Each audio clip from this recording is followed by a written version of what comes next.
the Spanish conquest nearly 500 years ago, their sleep has been disturbed by grave robbers in search of the treasure that accompanied ancient noblemen into the afterlife.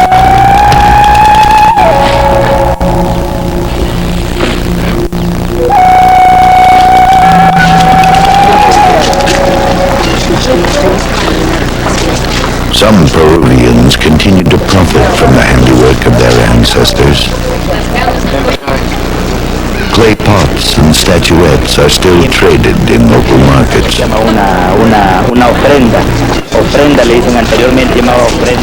But ancient craftsmen also worked with materials more precious than clay.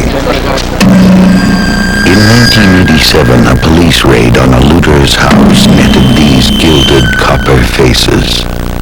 The raid turned out to be a pivotal moment in a search that eventually led to the richest cache of pre-Columbian artifacts ever found by archaeologists.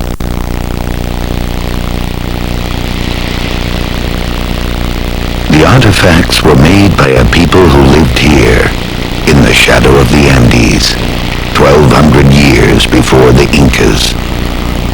A people known as the Moche. Like their descendants, the Moche were blessed with a rich supply of mountain water, diverted through canals still used today. A sophisticated agriculture supported a growing population.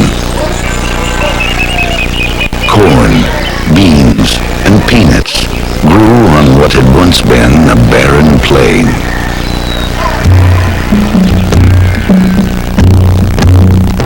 The Moche produced ceramics and pottery of exceptional quality and traded with people as far away as Chile and Ecuador.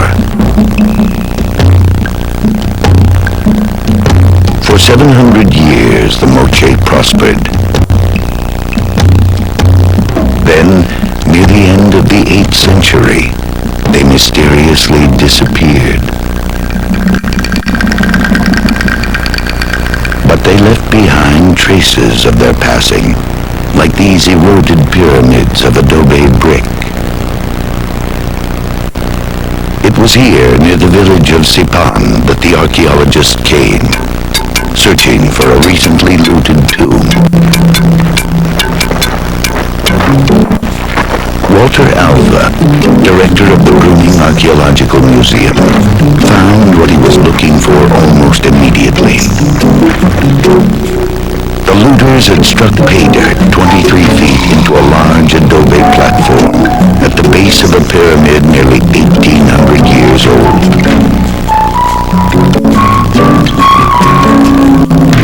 Dr. Alva quickly asked for police assistance to secure the site.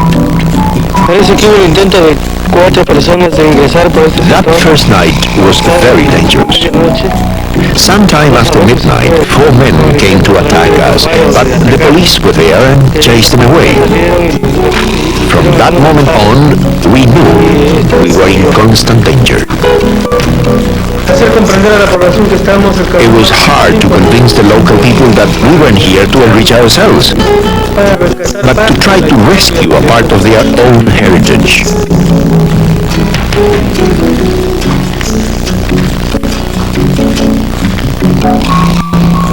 Under the watchful eye of government guards, Alva began to dig.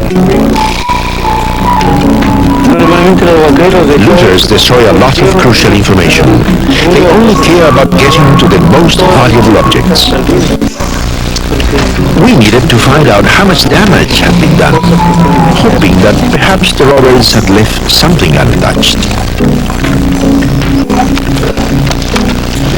The work went slowly.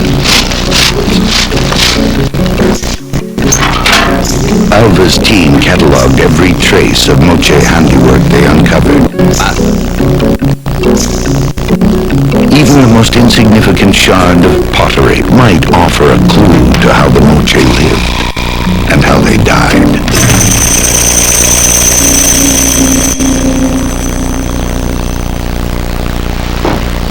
Then Alva found something that would stun the world of archaeology. A discovery that had eluded scientists and looters alike for centuries. Deep within the platform, just inches away from a looter's hole, he came across a burial chamber, unopened and untouched. A window into the world of the Moche.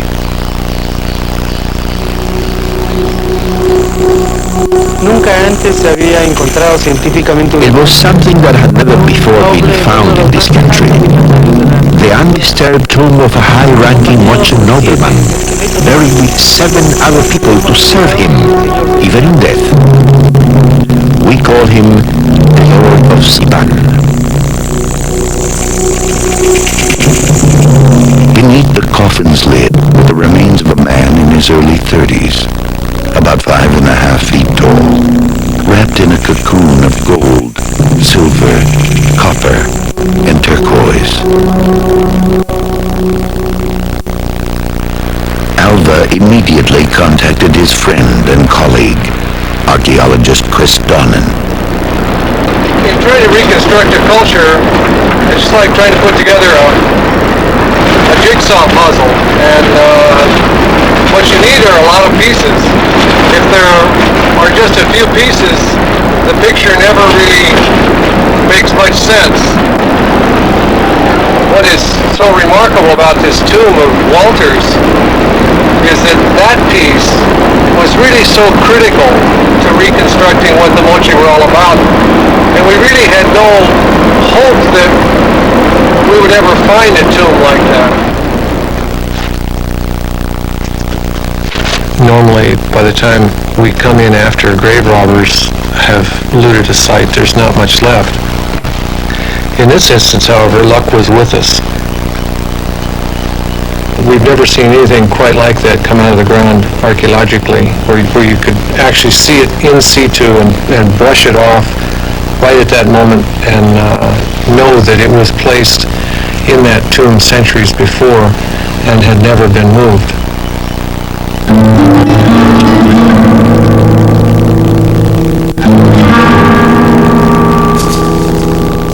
Donnan believes that the man they called the Lord of Sipan was a warrior priest. The central figure who presided over the ritual sacrifice of prisoners of war. A crescent-shaped nose ornament. Gold and turquoise earrings.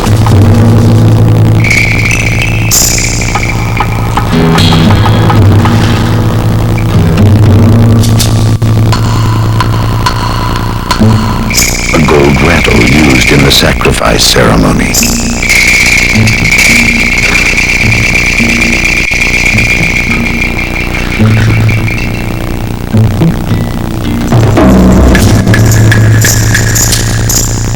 An exquisite rendering of a warrior, perhaps the Lord of Sipan himself. All these are consistent with the mysterious figure of the warrior priest seen so often in Moche art.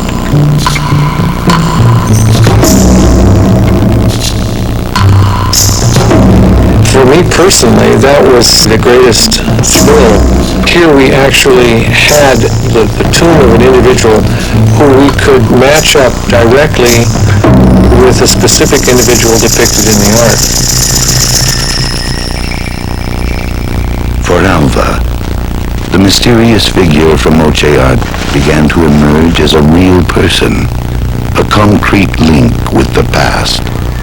This discovery completes a dream I've had ever since I was a boy. It will continue to shed new light on our history as we excavate this extraordinary mausoleum of Sipan.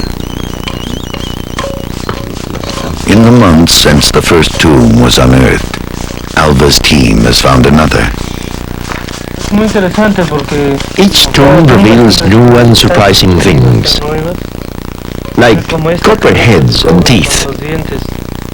There are 10 faces on the top with smiling mouths. 10 on the bottom have a death-like expression. Smiling or angry, alive or dead, there's always this duality in Moche culture.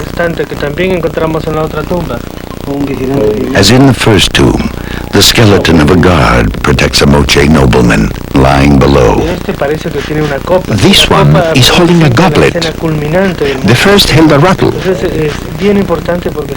This tells us that we are finding the tombs of people who used to participate in the most important, the most magical ceremonies of the Moche world. And if Chris Donnan's hunch is correct, there's more to come. I suspect there may be as many as 10 more tombs of this high status. Already, Walter Alva and his crew who are working here have identified 4 more places in this site where all of the evidence suggests that they're almost certain to find unlooted tombs.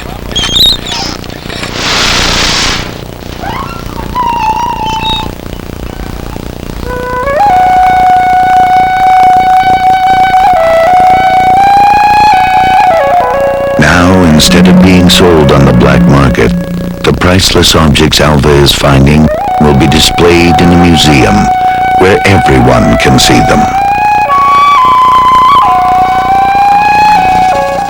The roots of the Peruvian people are in the past. It's important that we learn more about our identity, our values, our roots through this discovery.